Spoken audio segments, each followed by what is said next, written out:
నమస్తే, నేను Kavitha. Welcome to I dream news. Uttar Pradesh Hathras లో ఒక ఘోరం అమానవీయ సంఘటన జరిగింది. అమాయకులైనటువంటి ప్రాణాలు 120 మందికి పైగా బలయ్యారు. అక్కడ జరుగుతోన్న దాన్ని ఎలా చూడాలి? ఒక ఆధ్యాత్మిక ప్రవచనంలా చూడాలా? లేకుంటే దైవం పేరుతో జరుగుతున్నటువంటి మూఢనమ్మకంగా చూడాలా? ఎందుకని అమాయక ప్రాణాలు ఇంతలా బలైపోతున్నాయి? ఇది కేవలం మన భారతదేశంలోనే జరుగుతుందా? ఇలాంటి మతం పేరిట ఉన్నటువంటి మూఢ విశ్వాసాలు ఎక్కడెక్కడ ఎంతమంది ప్రాణాల్ని తీసుకుంటున్నాయి? మనతో పాటుగా ఉన్నారు ప్రముఖ హ్యూమనిస్ట్ బాబు గోగినేని గారు. బాబు గారు, నమస్కారం అండి. బాబు గారు, హత్రాస్ లో జరిగినటువంటి ఇన్సిడెంట్, అది పాదధూళి కోసమని కొంతమంది వెళ్తే, కనీసం కారు టైర్ల ధూళి అయినా సోకితే మాకు పుణ్యం లభిస్తుంది అనేటువంటి ఆ నమ్మకం, అసలు దాన్ని ఏమంటారండి మీరు అసలు? ఎవరు ఏమంటానికి వీలు లేకుండా మనోభావాల చట్టాలను తీసుకొచ్చి కూర్చోబెట్టారు. హ్మ్. ఒక 4 మొట్టికాయలేసి నీకు బుద్ధి లేదురా అనే అవకాశం లేకుండా ఎవరు ఎవరికి హితవు చెప్పినా కూడా అది వాళ్ళ మనోభావాలను దెబ్బతీస్తుంది అని కేసులు పెట్టుకునే అవకాశాలు ఇచ్చిన చట్టాలు తీసుకొచ్చి ఉన్న దేశం మనది. ఓ పక్కన రాజ్యాంగంలోనేమో ఆర్టికల్ 51AHలో ప్రతి పౌరుడి యొక్క ప్రాథమిక విధి ఏమిటి అనంటే, వారు విజ్ఞాన శాస్త్ర దృక్పథాన్ని, మానవవాదాన్ని, అట్లాగే సాంఘిక సంస్కరణ, సోషల్ రిఫార్మ్ని తీసుకురావాలి అని, ఇది అందరి బాధ్యత అని రాజ్యాంగం ఆదేశిస్తుంది. ఇంకో పక్కన 295 సెక్షన్లు పెట్టి ఏబిసిలు ఉన్నాయి. దాంట్లో 295A వాడుకుని ఎవరు ఏది అన్నా కూడా, అభిప్రాయం చెప్పినా కూడా, లేదు గట్టిగా మాట్లాడినా కూడా, నా మనోభావాలు దెబ్బతిన్నాయి అని చెప్పి కేసు వేసుకునే అవకాశం మన చట్టం కల్పిస్తున్నది. నిజానికి ఆ చట్టం కారణంగా శిక్ష పడిన వాళ్ళు ఎవరు మనకు కనపడరు గత 30 ఏళ్లలో. అంటే వెపనైజేషన్ ఆఫ్ ద లా అని. మిమ్మల్ని కష్టపెట్టి మిమ్మల్ని పోలీస్ స్టేషన్ తీసుకెళ్ళి మీ మీరు ఈ విషయాలు నాకు దేనికి అనుకునేటట్టుగా చేసేటట్టుగా వెసులుబాటు కల్పిస్తుంది చట్టం. సో చాలా మంది జంకుతున్నారు మాట్లాడటానికి. కొద్దిమందిమే మిగిలాం ఈ విషయాల గురించి మాట్లాడటానికి. పాదధూళి, ఇప్పుడు ఈ బోలే బాబా అనేవాడు ఇంతకు ముందు కోవిడ్ టైంలో కోవిడ్కి వ్యాక్సిన్ అక్కర్లేదు అని, తనే కోవిడ్ని తగ్గిస్తాను అని చెప్పాడు. అదే టైంలో ఉత్తర భారతదేశంలోనే తను తిన్న లడ్డు తన నోట్లోంచి ఇంకెవరి నోట్లో అయినా పెడితే వాళ్ళకు కూడా తగ్గిపోతుంది అని ప్రచారం చేశాడు ఇంకొక బాబా. అతను కోవిడ్కి చచ్చిపోయాడు. అతని కారణంగా చాలా మంది కూడా పోయి ఉంటారు. మనకి లెక్కలు లేవని. ఇప్పుడు తమిళనాడులో మాస్ గ్యాదరింగ్లు పెట్టుకున్నారు కోవిడ్ టైంలో. మీరందరూ మీడియాలో ముద్దుగా జగ్గి వాసుదేవ్ బాబా అని పిలుచుకుంటారు. జగదీష్ వాసుదేవ్ అనే ఆయన. అతను శివరాత్రి టైంలో ఒక పెద్ద స్ప్రెడర్ ఈవెంట్ని ఆర్గనైజ్ చేసి ఆయన గిల్లుతాడు గిచ్చుతాడు కొంతమంది సినిమా వాళ్ళని కూడా పిలుచుకున్నాడు. ఇప్పుడు ఈ సమంతాలు, పాటలు పాడే మంగ్లీలు వీళ్ళందరూ పోయి అక్కడ కూర్చున్నారు. అక్కడ పాటలు పాడి ఆయనతో గంతులేశారు. ఏం చెప్తుంది మనకి ఇదంతా? మనకి ఏం చెప్తుంది అనంటే, మతం పేరుతో బాబా అన్న పేరు ఏదైనా పెట్టుకుంటేనో, ఒక ఆధ్యాత్మిక గురు అన్న పేరు కానీ పెట్టుకుంటే ఏదైనా చెల్లుతుంది ఈ దేశంలో అని. ఓ పక్కన చట్టాన్ని హితవు చెప్పే వాళ్ళకి వ్యతిరేకంగా వాడుకునే వెసులుబాటు, రెండో పక్కన అత్యున్నత స్థానంలో రాజ్యాంగబద్ధమైన పదవులు పొందిన వారి దగ్గర నుండి ఆర్డినరీ రాజకీయ నాయకుడు, లోకల్ గుండా దాకా వీళ్ళకి సపోర్ట్ ఉంది. ఇప్పుడు హత్రాస్లో 2.5 లక్షల మంది గ్యాదర్ అయ్యారని అంటే 80,000 మందికే పర్మిషన్ ఉంది, 2.5 లక్షలు ఎందుకు వచ్చారన్నది వేరే చర్చ. అసలు 2.5 లక్షల మంది ఎందుకు వెళ్ళారు అక్కడికి? వాళ్ళు అలాగే వెళ్ళిపోయారా? ఉమ్, దాని వెనక మెకానిజం ఏంటి? ఇంతమంది జనాలను అక్కడికి రప్పించిన శక్తి ఏంటి? ఎవరు ఉమ్, పిలిస్తే వచ్చారు? రావటానికి ఎవరు అవకాశం కల్పించారు? ఇవి కూడా మనం చూడాలి కదండి. అవును. మిగతా బాబాలకి ఇతనికి కొంచెం డిఫరెన్స్ ఉంది. ఉమ్, ఇతను దళిత కుటుంబం నుంచి వచ్చినవాడు. ఇతని డెవోటీస్ చాలా మంది అన్ని చోట్ల కూడా డెవోటీస్ ఆడవారు ఎక్కువగా ఉండటం మనం చూస్తాం. దళిత్ విమెన్ ఎక్కువ మంది ఉన్నారు ఉమ్, ఈ గ్యాదరింగ్ లో కూడా, చనిపోయిన వాళ్ళలో కూడా. ఇప్పుడు 126 చనిపోయారని ఒక వార్త వస్తున్న టైంలోనే ఉమ్, కాదు, నిజం నంబరు 200 మంది చనిపోయారు. 80 మంది ప్రభుత్వ ఆసుపత్రుల్లో ఉన్నారు. వాళ్ళలో చాలా మంది క్రిటికల్ కండిషన్ లో ఉన్నారు అని ప్యారలల్ గా వార్తలు వస్తున్నాయి. అవును. రూఢిగా మనకు తెలిసింది ఏంటంటే 112 మంది దళిత ఆడవారు చనిపోయారు అని మనకి వార్త వస్తుంది. వారితో పాటు చిన్న పిల్లలు కూడా ఉన్నారు.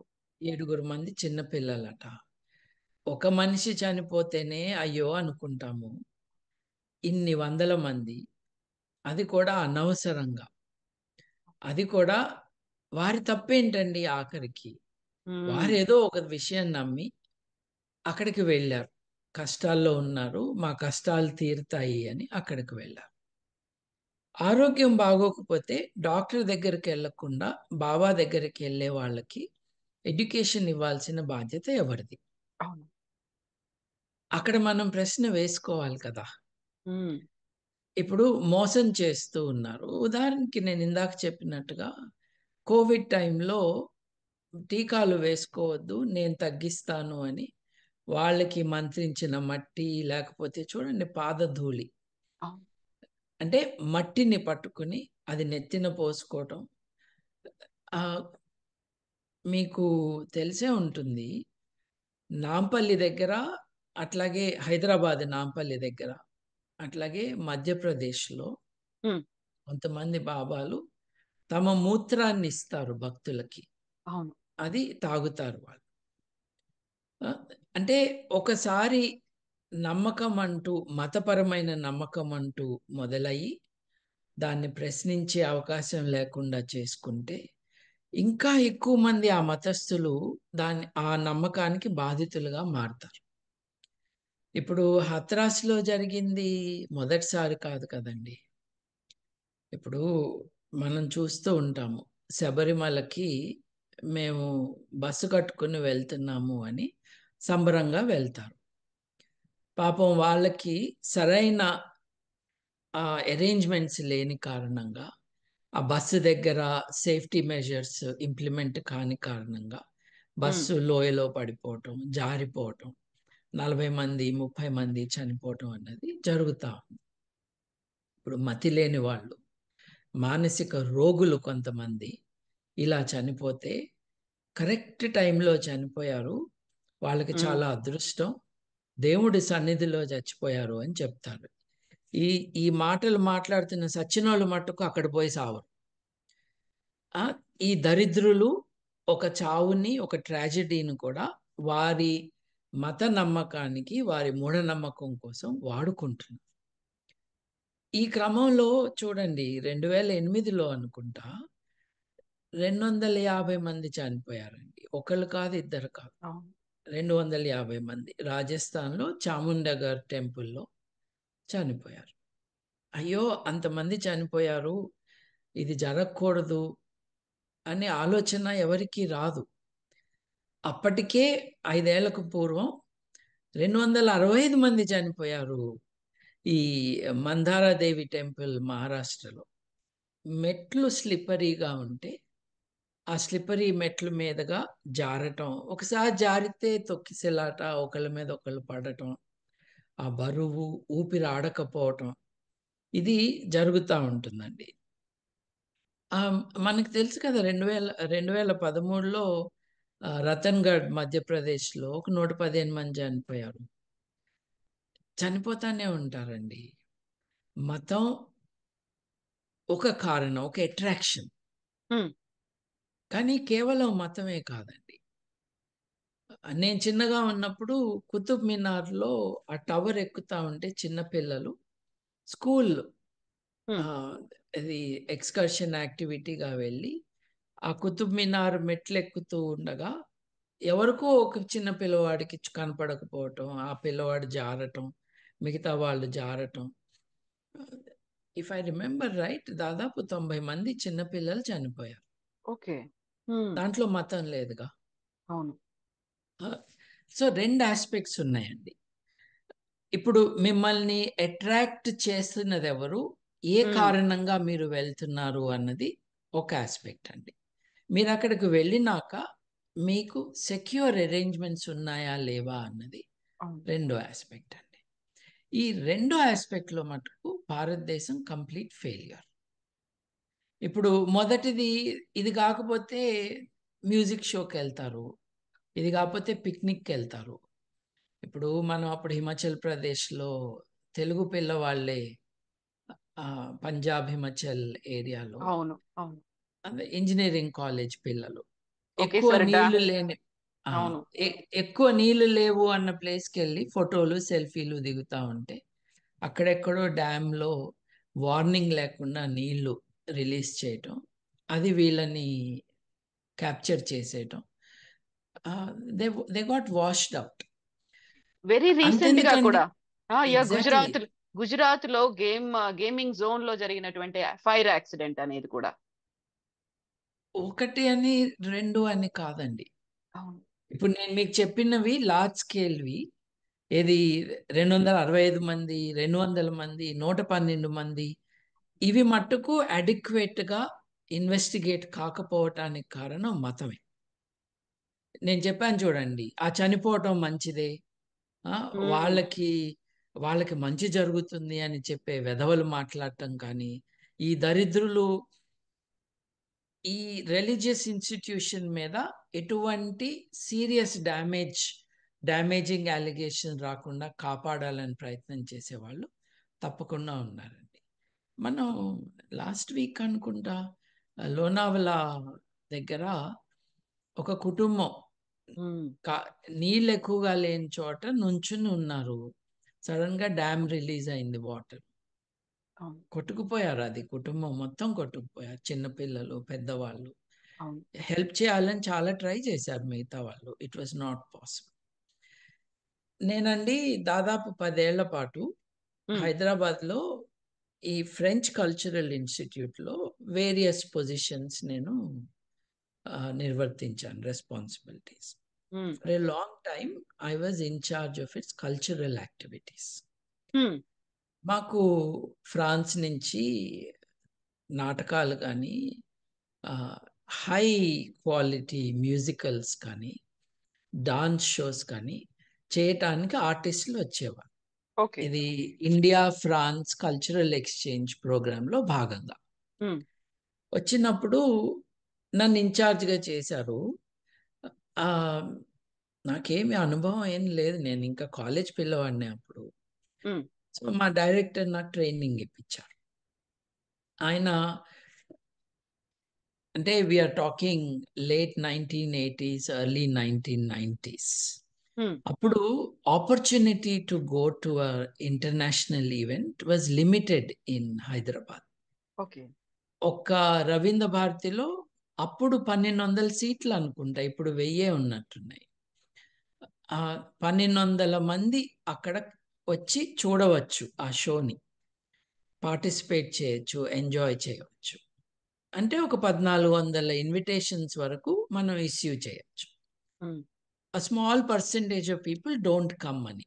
అవును. ఎట్లా అయితే ఎయిర్‌లైన్స్‌ని ఓవర్ బుక్ చేస్తారో, అవును. ఈ హాల్‌లో ఉన్న టికెట్ల కంటే కొన్ని ఎక్కువ ఇస్తారు. హ్మ్. సో, నేను మా డైరెక్టర్ ఫ్రెడరిక్ మిషెల్ గారితో ఇన్ని టికెట్స్ ప్రింట్ చేద్దాము.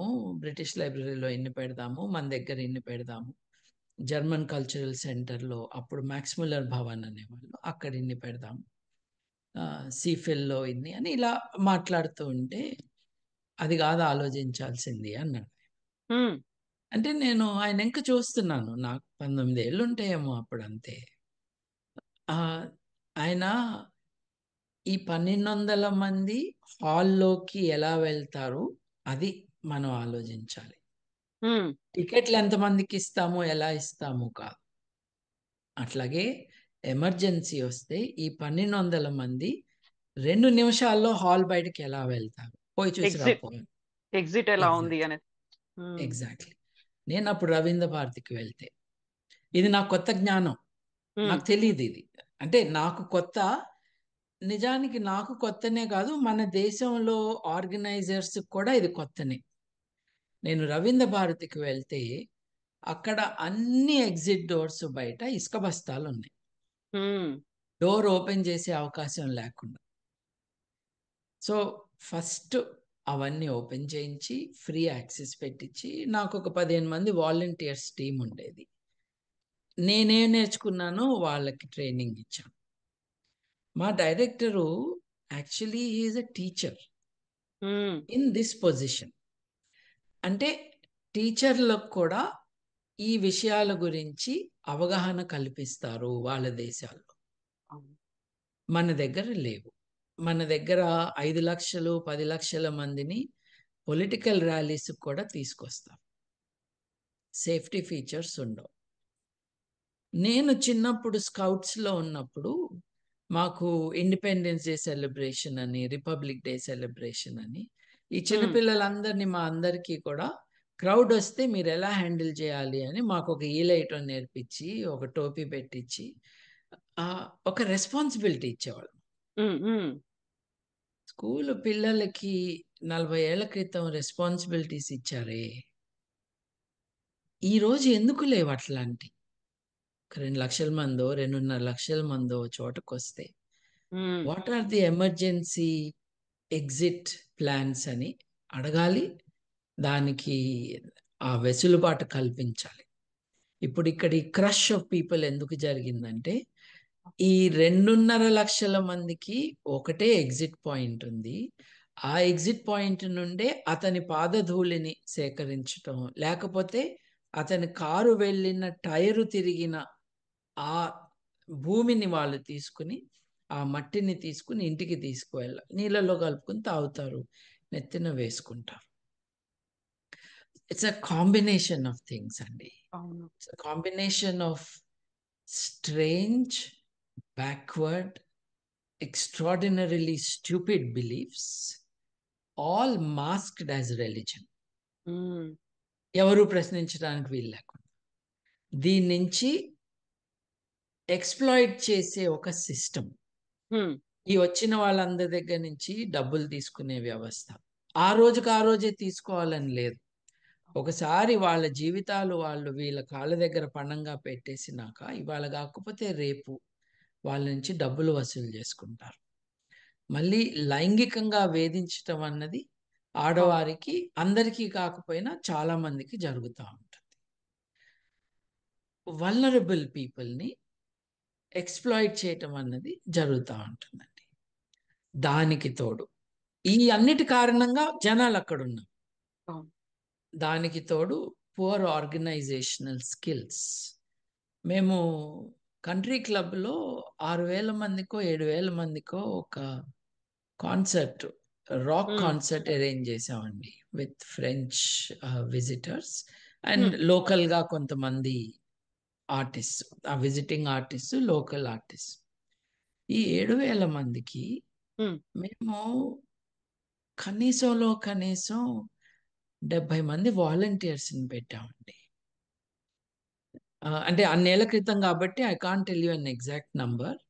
కానీ మా స్టూడెంట్స్ కానీ నా రెగ్యులర్ వాలంటీర్స్ కానీ దాదాపు 70 మంది ఉన్నారండి. ఉమ్, వాళ్ళందరితో డ్రై రొటీన్ డ్రిల్ అన్నమాట. ఇటు నుంచి వస్తే ఏం చేస్తాం, ఇటు నుంచి వస్తే ఏం చేస్తామని. మేము untrained people with a practical approach to things. ఇంతమంది వస్తే మనం ఎలా హ్యాండిల్ చేయాలి ఉమ్, ఏంటండి. 7,000 మంది వస్తే మాకు 70 మంది వాలంటీర్లు ఉంటే 80,000 మందిని వాళ్ళు షెడ్యూల్ చేసుకున్నారు వాళ్ళ అరేంజ్మెంట్స్. దానికి పోలీసు 40 మంది అండి. 2.5 లక్షల మందికి ఇంకెంతమంది ఉండాల్సింది. ఆ పోలీసులు కూడా విఐపి సెక్యూరిటీ కోసం వచ్చిన వాళ్ళే అధికంగా ఉంటారు అందులో.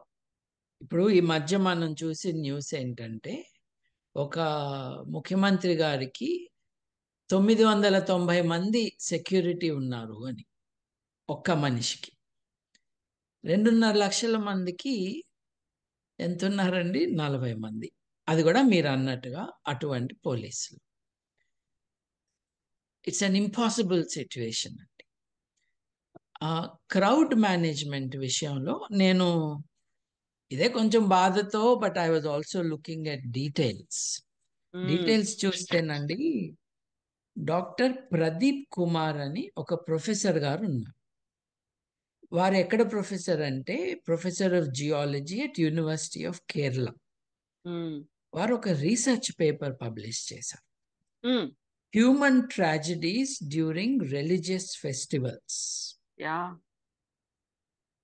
And explorative review of mass gathering emergencies in India. కేవలం న్యూస్ పేపర్ రిపోర్ట్సే కాదు, ఈ ట్రాజడీస్ని ఒక సైంటిఫిక్, సోషియలాజికల్, ఆంథ్రోపోలాజికల్ వ్యూ పాయింట్తో స్టడీ చేస్తున్నారు. వాళ్ళ కన్క్లూజన్ ఏంటంటే, నేషనల్ డిజాస్టర్ రెస్పాన్స్ టీమ్స్ ఏవైతే ఉన్నాయో వాళ్ళు సరిగ్గా ఏం పని చేయట్లేదని. ఇప్పుడు ఎన్సిసి క్యాడేలు, లేకపోతే స్కౌట్స్, లేకపోతే ఇప్పుడు ఎంతోమంది మనకి ఇన్ఫార్మల్ పోలీసులు ఉన్నారు కదండి. అవును. వాళ్ళందరినీ డిప్లాయ్ చేయాలి కదా, లార్జ్ స్కేల్ క్రౌడ్స్ని ఎట్లా హ్యాండిల్ చేయాలని. అది జరగలేదండి. మీరు బిగినింగ్లో నన్ను ఇది భారతదేశంలోనేనా అని అడిగారు. ఎగ్జాక్ట్లీ బాబు ఇంత గారు. ఇప్పుడు పెద్ద ట్రాజడీ భారతదేశంలోనే, కానీ చూడండి, క్రౌడ్కి కరెక్ట్ ఫెసిలిటీస్ లేని కారణంగా మొన్ననే కదా ఈద్ జరిగింది సౌదీ అరేబియాలో. 51 డిగ్రీల సెంటిగ్రేడు, 500 మంది నుంచి 1000 మంది మధ్యలో చనిపోయారు. అవును. తొక్కిసలాట కాదండి, కేవలం నీరు లేక వారికి ప్రాపర్ ఫెసిలిటీస్, షెల్టరు, షేడు లేని కారణంగా అంతమంది చనిపోయారు. బాబు గారు, ఇప్పుడు మీరు నేను ఇలా మాట్లాడుకుంటున్నామంటే కేవలం భారతదేశంలో జరిగిన వాటి గురించి, అందులో కేవలం హిందూ మతానికి సంబంధించి జరుగుతున్నటువంటి కార్యక్రమాల మీదనే మాట్లాడుకుంటున్నారు అనేటువంటి కామెంట్ కంపల్సరీగా వస్తుంది. ఓవరాల్ గా ఇలాంటి ఇన్సిడెంట్స్ ఇంకెక్కడా జరగలేదా? ఏ మతంలోనూ ఇంకేది జరగలేదా అనే ఒక క్వశ్చన్ ఉంటుంది కదా. ఉండుండొచ్చు, అది వాళ్ళు వెతుక్కోవాలి. ఇప్పుడు ఈ మానసిక రోగులకి నేను సమాధానం చెప్పే ఉద్దేశం నాకు లేదు. ఇప్పుడు ఇది ఈ వికృత మనస్తత్వం కూడా ఒకసారి మనం దగ్గరగా చూడాలండి. హిందువుల పండగల్లో జరుగుతున్న ట్రాజడీల గురించి మాట్లాడుతున్నారు. ఏం మాట్లాడుతున్నారు ఈ మాటలు చెప్పిన వాళ్ళు? ఇలా జరగకుండా చూసుకోవాలి, దీనికి క్రౌడ్ మేనేజ్మెంట్ ఉండాలి, మీరు మోసపోవద్దు, నష్టపోవద్దు అని చెప్తున్నారు. ఈ చెప్తున్నప్పుడు నా మంచి కోరి ఎవరో చెప్తూ ఉంటే, నువ్వు వాళ్ళ గురించి ఎందుకు మాట్లాడలేదు, వీళ్ళ గురించి ఎందుకు మాట్లాడలేదు అని అడిగిన వాళ్ళకి మనం సమాధానం చెప్పాల్సిన అవసరం ఉందా? ఇప్పుడు మానసిక రోగుల్ని డాక్టర్ల దగ్గర పంపించాలి.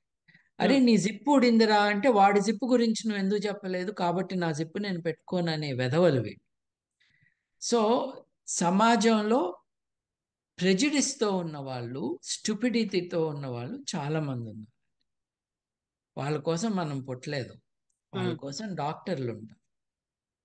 ఇప్పుడు భారతదేశం విషయానికి వస్తే జరుగుతుంది హిందువుల ఫెస్టివల్స్లోనే.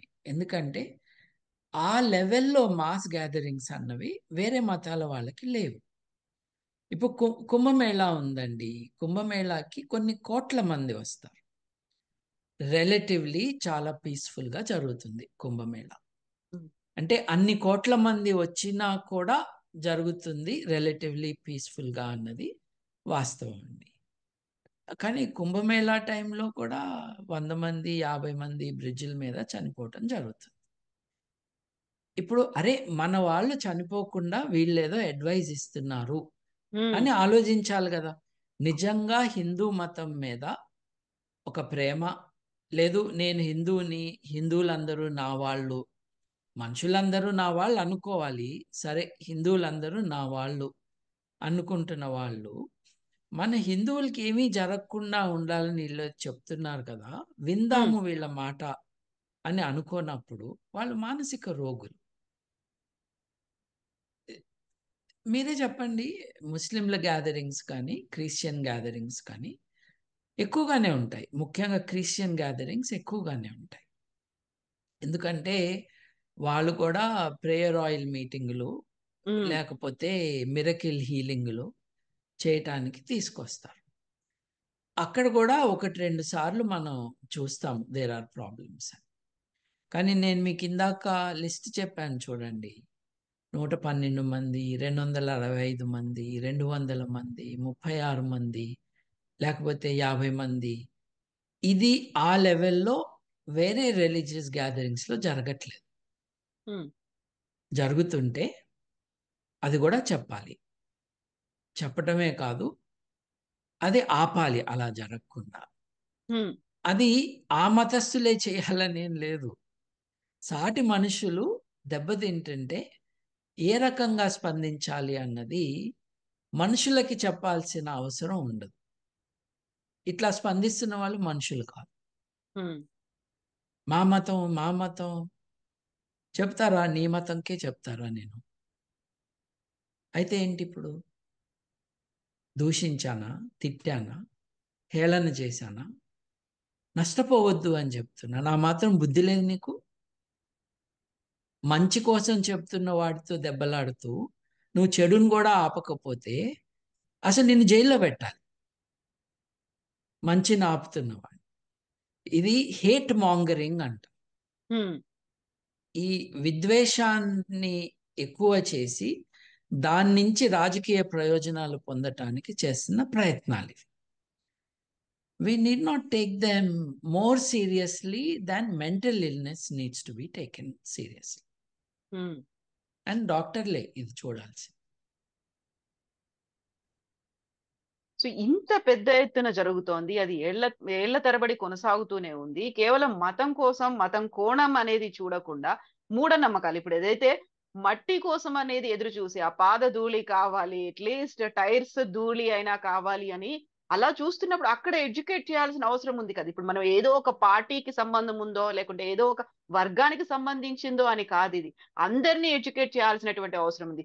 ఒక అక్కడ ఉన్నటువంటి ప్రీచర్ ఏదైనా ఒక మీటింగ్ పెట్టాడు అంటే ఆబ్వియస్ గా పొలిటీషియన్స్ వెళ్ళడం, లేకుంటే అక్కడ ఉన్నటువంటి ఎమ్మెల్యే ఎంపీ వెళ్ళడం అనేది కూడా చాలా ఎక్కువగా కనిపిస్తోంది. వాళ్ళు పెట్టిన దానికి మేము వెళ్ళకపోతే మేము ఆ వర్గం అంతా మాకు దూరం అయిపోతుందేమో అనేటువంటి ఈ రకమైనటువంటి ఆలోచన ఈ మధ్య కాలంలో ఇంకా ఎక్కువ కనిపిస్తోంది.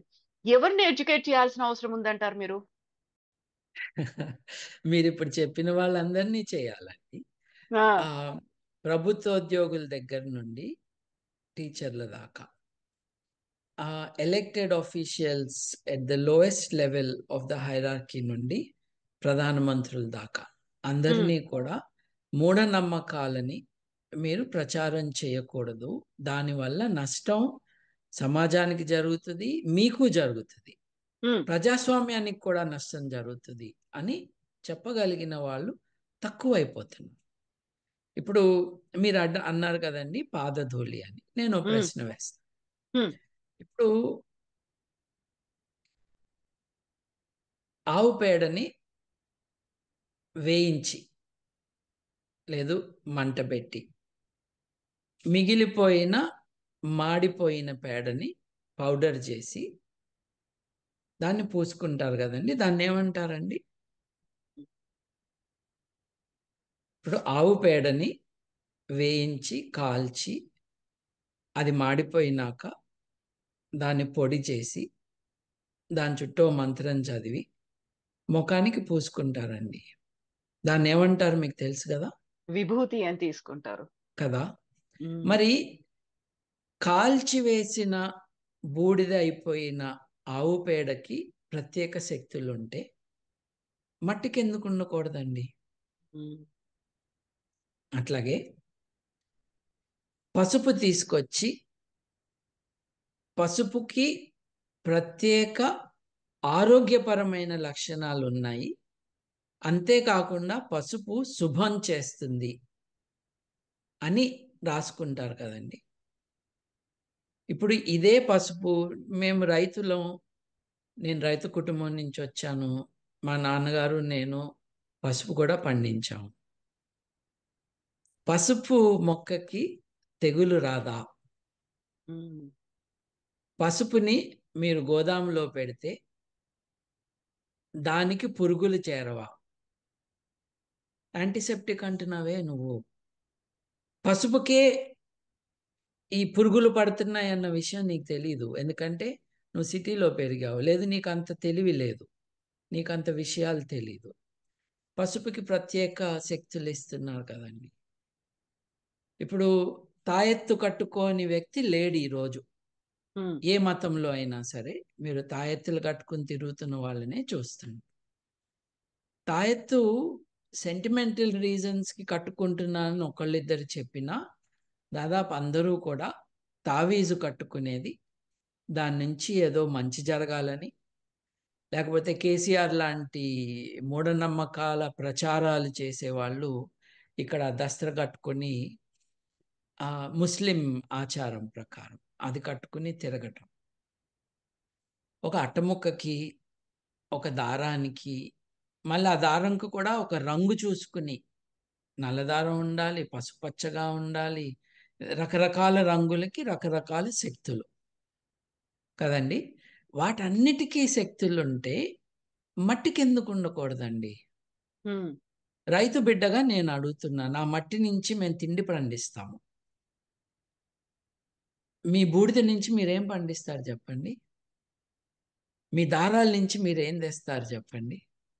రంగురాళ్ళల్లో ఏమి శక్తులు ఉన్నాయి అనుకుంటున్నారు చెప్పండి?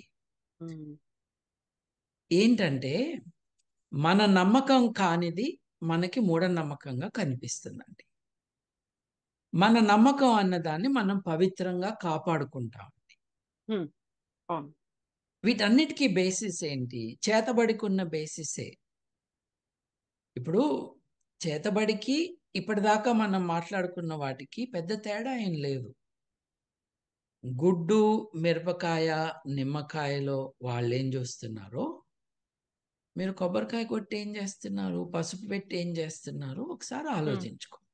ఉమ్, వీటి వెనక ఉన్నదేమిటి? ఉమ్, వీటి వెనక ఉన్నది ఏమిటంటే ఒక నంబర్‌కి, ఒక రంగుకి, ఉమ్, ఒక వస్తువుకి ప్రత్యేకమైన శక్తులుంటాయి అని, ఆ శక్తులని ఆ పదార్థానికి ఆపాదించి, ఉమ్, ఆ పదార్థం కారణంగా నిత్య జీవితంలో మనం చేసుకుంటున్న విషయాలలో సక్సెస్ కానీ, నష్టం కానీ వచ్చే ఆస్కారం ఉంటుంది అని నమ్మటం. ఉమ్, ఈ నమ్మకాన్ని మనం అడ్రెస్ చేయకుండా కొబ్బరికాయ కొట్టడం వరకు ఓకే.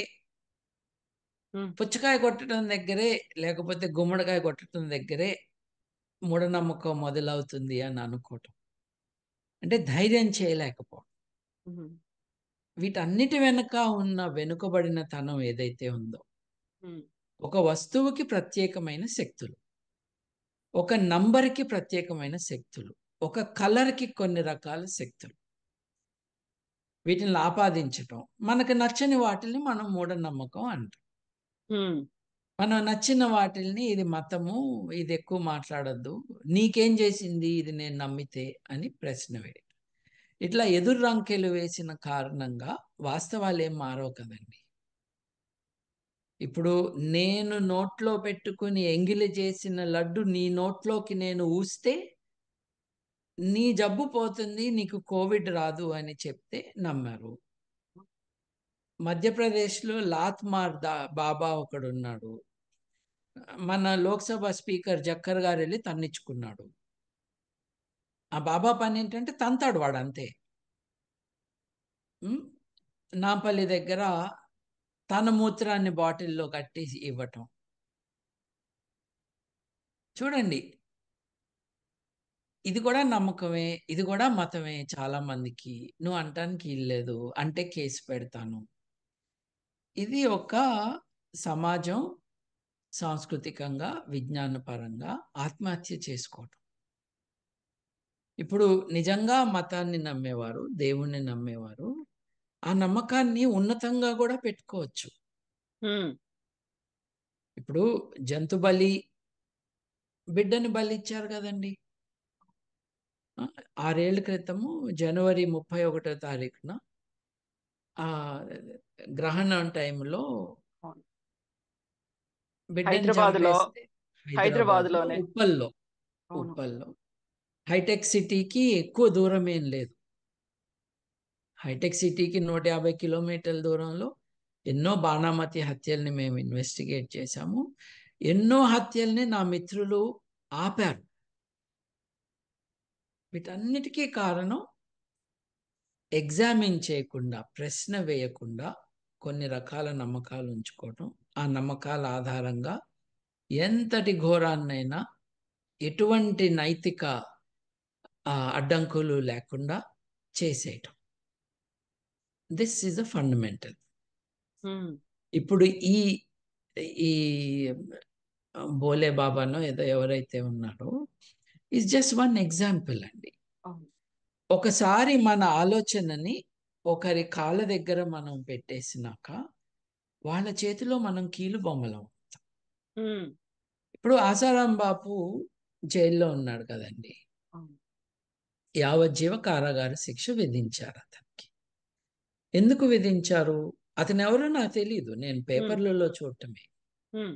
అతను ఒక బాలికని చెరిచాడు అని, లైంగికంగా కొన్ని ఏళ్ల పాటు వేధించాడు అని పోలీసు విచారణలో తేలి కోర్టులో ట్రయల్ తర్వాత అతను he is guilty of this, um. Of rape, of murder అని అతన్ని యావజ్జీవ కారాగార శిక్షకు గురి చేశారు. అతను కోర్టులో ఇది 80 ఏళ్ల చిల్లర వయసులో జైల్లో ఉన్నాడు. అవును. ఆ చిన్న పాప ఉమ్. ఎవరైతే విక్టిమ్ అయ్యారో ఆవిడ తన తల్లిదండ్రులకి చెప్పుకుంది. అవును. వాళ్ళు నమ్మలేదు. నా బిడ్డ తనకింత అన్యాయం జరుగుతుంది అన్నది తెలుసుకోవాలి అన్న ఆలోచన కూడా మనిషికి రాలేదు. మీ విచక్షణని, మీ ఆలోచనని, ఆలోచించే శక్తిని మీరు ఎప్పుడైతే ఇంకొకళ్ళ చేతిలో పెడతారో ఫినిష్. అది ఇక మీ జీవితం కాదు. వాళ్ళు ఎలా చెప్తే అలా ఆడతారు మీరు. ప్రపంచవ్యాప్తంగా క్యాథలిక్ చర్చిల్లో క్యాథలిక్ ప్రీస్ట్లు వాళ్ళని పెళ్లి చేసుకోవద్దని వాళ్ళ చర్చ్ చెప్తుంది. ఇప్పుడు ఆకలి ఎలాగో సెక్షువల్ అర్జెస్ కూడా మనిషి శరీరంలో భాగం. అవును. కొంతమంది ఎక్సెప్షనలీ కొన్ని మానసిక ఆరోగ్యాల కారణంగా ఆ డిజైర్స్ ఉండకపోవచ్చు. ఫిజియలాజికల్ ఇబ్బందుల కారణంగా ఆ రెస్పాన్సెస్ ఉండకపోవచ్చు. మామూలు మనుషులందరిలో కూడా లైంగిక వాంఛలు ఉంటాయి. వారిని నువ్వు పెళ్లి చేసుకోవద్దు అని కట్టడి చేసినప్పుడు విపరీతమైన మీన్స్లో అవి ఎక్స్ప్రెస్ అవుతాయి. ఇప్పుడు క్యాథలిక్ చర్చిల్లో ఉన్న ప్రీస్టుల్లో చాలామంది, ఒకళ్ళు ఇద్దరు కాదండి, చాలామంది, వందల్లో, ఫ్రాన్స్లో అయితే వేలల్లో అని ఒక కమిషన్ తేల్చింది. చిన్న పిల్లల్ని, అంటే 16 ఏళ్ళు నిన్నని పిల్లల్ని, 18 ఏళ్ళు నిన్నని పిల్లల్ని. 16, 18 ఎందుకు అంటున్నానంటే ఏజ్ ఆఫ్ సెక్షువల్ కంటెంట్ దేశం బట్టి మారుతుంది. ఉమ్. కొన్ని దేశాల్లో 16 ఏళ్ళు, కొన్ని దేశాల్లో 18 ఏళ్ళు. అంటే లైంగిక ఎక్స్పీరియన్స్ని ఇంకొకరితో పొందటానికి కన్సెంట్ ఇవ్వటానికి అవకాశం లేని వయస్సు అది. సో ఆ అమ్మాయి ఒప్పుకుంది, 12 ఏళ్ల పాప అయితే ఏమైంది, ఒప్పుకుంది కదా అని అనటానికి వీల్లేదు. అట్లా మగపిల్లలని వేధించిన మగ ప్రీస్టులు, ఆడపిల్లల్ని వేధించిన మగ ప్రీస్టులు, వారి విక్టిమ్స్ కొన్ని లక్షల మంది ఉండటం అన్నది ప్రభుత్వాలు ఇన్వెస్టిగేట్ చేసి తేల్చినాయి. క్యాథలిక్ చర్చ్ విషయాలు మేమే, ఇందాక మీరు అన్నారు చూడండి, హిందువుల గురించే చెప్తారా మీరు అని అవును. అడిగే అవును. వాళ్ళకి సమాచారం ఏంటంటే వాటికన్ వ్యవహారాలని యునైటెడ్ నేషన్స్లో బయటపెట్టిన అంతర్జాతీయ మానవవాద నైతికవాద సంఘానికి అది జరుగుతున్న కాలంలో నేను సంచాలకుడిని, నేను డైరెక్టర్ని, మా టీం వారు చేశారు నా సపోర్ట్తో. అది అంతర్జాతీయంగా బయట పెట్టడం జరిగింది. కేవలం మేం చేసామని కాదు, ఆ ఫోరంలో మేం చేసాం. కోర్టులకు వెళ్ళారు, కాంపెన్సేషన్స్ తీసుకున్నారు. చాలా మంది జడ్జిలు, చాలా మంది కార్డినల్ లెవెల్లో వాళ్ళని జైలుకు పంపించారు. ఎలా జరిగిందండి? ఎలా జరిగిందంటే, ఒకళ్ళని ఇంత నమ్మేసేసరికి వాళ్ళు ఏం చేసినా చెల్లిపోయింది. ఇది 18 ఏళ్ళు నిండంగానే మెచ్యూరిటీ వస్తుందని అనుకోకూడదు. 30-40 ఏళ్ల వయసులో ఉన్న ఆడవారిని కూడా లైంగికంగా వేధించారు, హింసించారు అన్నవి మనం వార్తలు వింటూనే ఉంటాం. తెలుగు రాష్ట్రాల్లో ఇట్లాంటి కేసెస్ మనకు తెలుసు. ఈ జ్యోతిష్యులు స్కౌండ్రల్స్ కొంతమంది భగోళ పూజలని చేయటం మొదలుపెట్టారు. భగోళ పూజలు అంటే ఏంటండి? ఆడవాళ్ళు యాంకర్లుగా కూర్చోబెట్టుకుని భగోళ పూజల గురించి చెబుతారు ఈ ఒళ్ళు బలిసిన జ్యోతిష్యులు. భగోళ పూజలు అంటే నగ్నంగా ఆడవాళ్ళని కూర్చోబెట్టి వారి జననాంగాలకి కూడా పూజ చేస్తారు. ఈ యాంకర్లు చేయించుకుంటున్నారా వీళ్ళతో? నగ్నంగా కూర్చుని తమ జననాంగాలకి ఈ ఒళ్ళు బలిసిన జ్యోతిష్యులతో పూజలు చేయించుకుంటున్నారా? వీళ్ళు అక్కడ కూర్చొని ప్రచారం చేస్తున్నారు. నిజంగా పూజలు చేస్తున్నారో లేదో కానీ అంతే ఘోరం, వీళ్ళు వాళ్ళకి ఒక ప్లాట్ఫామ్ క్రియేట్ చేసి చేస్తున్నారు. చూడండి ఎంత దారుణమైన పనులు ఎటువంటి వారి కోఆపరేషన్తో స్ప్రెడ్ అవుతున్నాయి. సో దాన్ని పూజ అనంగానే, దానికి దేవునితో సంబంధం అనంగానే ప్రశ్నలు వేయటం ఆపివేస్తుంది. ఇది మతం విషయం కాదండి, ఇది మానవ హక్కుల విషయం. ఈ తేడా గమనించటానికి పరిణతి చెందిన సమాజం కావాలి. దానికోసమే మనం కష్టపడుతున్నది. పరిణతి రావాలి సమాజం. ఏది మతం, ఏది నమ్మకం, ఏది ఆధ్యాత్మికం, ఏది మనల్ని వాటి పేరుతో చేస్తున్న మోసం, ఏది సైన్స్, ఏది మానవ హక్కుల ఉల్లంఘన. ఈ విచక్షణ పొందిన రోజు వీటి మీద నమ్మకాలు ఉన్న వాళ్ళు అంత మోతాదులో బాధితులుగా మారు. That is the fundamental problem in our society. మతంతో కాదు ఇక్కడ సంబంధం. ఆలోచన విధానం పరిణతి చెందని కారణంగా, ఏది చెబితే అది నమ్మేవారు ఉండటం కారణంగా ఇలా జరుగుతుందండి. ఇవాళ కోట్ల రూపాయలు గడిస్తున్న జ్యోతిష్యులు, వాస్తు అన్న అబద్ధం పేరుతో వ్యాపారాలు చేసుకుంటున్న చదువురాని, ఆర్కిటెక్చర్ తెలియని మనుషులు, కులాల పరంగానే భూమిని డిస్ట్రిబ్యూట్ చేస్తూ ఉన్నవారు. మీకు తెలుసా అండి, వాస్తులో దళితులకు ఒక వాస్తు ఉంటుంది, క్షత్రియులకు ఒక వాస్తు ఉంటుంది, కోమట్లకు ఒక వాస్తు ఉంటుంది, బ్రాహ్మణులకు ఇంకొక వాస్తు ఉంటుంది. సువర్ణ భూమి ఏ కులానికి చెందుతుందో మీరే చెప్పాలి. అట్లాగే రాక్షస భూమి ఏ కులానికి చెందుతుందో ఈ విజ్ఞులందరూ ఆలోచించుకోవాలి. కారంగా ఉన్న భూమి ఎవరికి చెందుతుంది, తీపిగా ఉన్న, అరే ఈ దరిద్రులు మట్టిని కూడా నోట్లో పెట్టుకుని రుచులు చూస్తున్నారా? తీయగా ఉన్న భూమి, కారంగా ఉన్న భూమి కారంగా ఉంటుందా? ఇవి చిన్నపిల్లలు కూడా పసిగట్టగలరు దీంట్లో ఉన్న నాన్ సెన్స్.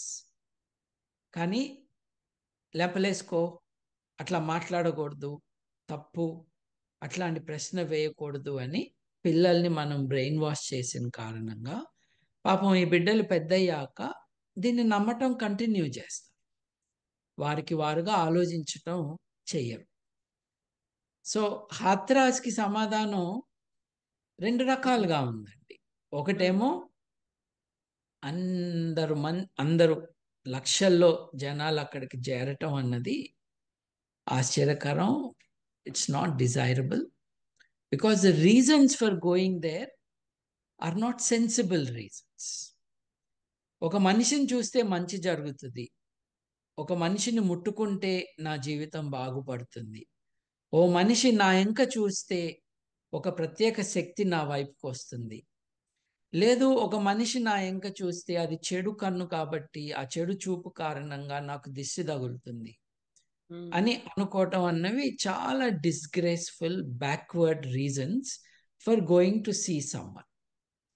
ఇప్పుడు ఆయన ప్రవచనంలో మంచిగా ఎలా ఉండాలో చెప్తున్నాడు అని అంటే దాంతో నేను ఏకీభవించకపోయినా ఆ పర్పస్ కోసం వెళ్తున్నారు కాబట్టి I will say it's interesting. దాని గురించి కామెంట్ చేయాల్సిన అవసరం లేదు ఎక్కువ. అది ఒకటైతే, రెండోది ప్రాక్టికల్ క్రౌడ్ మేనేజ్మెంట్ టెక్నిక్స్. నేను మీతో అన్నట్టుగా మాకు స్కౌట్స్లో ఉన్నప్పుడు మా స్కౌట్స్ టీచర్స్ నేర్పించింది కానీ ఎన్సిసి క్యాదేలందరికీ వాళ్ళ ట్రైనింగ్లో నేర్పించేది కానీ పోలీసులకి నేర్పించేది కానీ ఇవన్నీ కూడా ప్రాక్టికల్గా ఇంప్లిమెంట్ కాకపో. ఒక డిజాస్టర్ రిలీఫ్ ఫోర్స్నే క్రియేట్ చేశారే, అట్లాంటిది ఈ ప్రదీప్ కుమార్ గారి పేపర్ నన్ను ఆధారం చేసుకుని large scale emergencies in religious gathering అన్నది మనం చూస్తున్నాం కాబట్టి గైడ్ లైన్స్ ఇష్యూ చేయటం, వాటిని ఇంప్లిమెంట్ చేయటం. అది చేస్తే పోలీస్ వ్యవస్థ కూడా will save so much of so many people's lives. జరగట్లేదుగా. మీరు టెంపుల్స్కి వెళ్తారు, అక్కడ పోలీసులు ఉంటారండి నామకే వాస్తే, వాళ్ళు ఏం చేస్తూ ఉండరు కదా క్రౌడ్ని కంట్రోల్ చేయటం. కనీసం సినిమా హాల్లో టికెట్లు కొనడానికి లైన్ కడితే దాన్ని రెగ్యులేట్ చేయడానికి జనాలు ఉండేవాళ్ళు. ఆ మాత్రం కంట్రోల్ కూడా లేదు కదండి వాళ్ళు. ఎందుకు లేదంటే మీరు బాధ్యతలన్నీ దేవుడి మీద పెట్టేశారు, ఓ మంత్రానికి అప్పచెప్పారు. మంచి చేయటానికి, ఒక పని జరగటానికి మీరు బాధ్యత తీసుకోవట్లా. మీరు ఈ బాధ్యతని ఇంకొకళ్ళకి అప్పచెప్పారు. అప్పుడు ఇట్లాగే జరుగుతుంది. ఎస్ బాబు గారు, మనలో చాలా మార్పు రావాల్సినటువంటి అవసరం ఉంది. మతంలో కూడా మార్పు రావాల్సినటువంటి అవసరం ఉంది. ఆలోచనల్లో మార్పు రావాల్సినటువంటి అవసరం ఉంది. థ్యాంక్ యూ సో మచ్ అండి. ఇలాంటి ఇన్సిడెంట్ ప్రతిసారి అనుకుంటాం మనం ఇంకోసారి జరగకూడదు అని, బట్ ఇంకోసారి జరగకుండా మనం ఇప్పుడు ఎలా మారాము, ఎలాంటి చర్యలు తీసుకున్నాము అనే దాని మీద ఫోకస్ పెట్టాల్సిన అవసరం అయితే ఉంటుంది. Thank you so Yes. Much అండి. థ్యాంక్ యూ సో అండి. మచ్.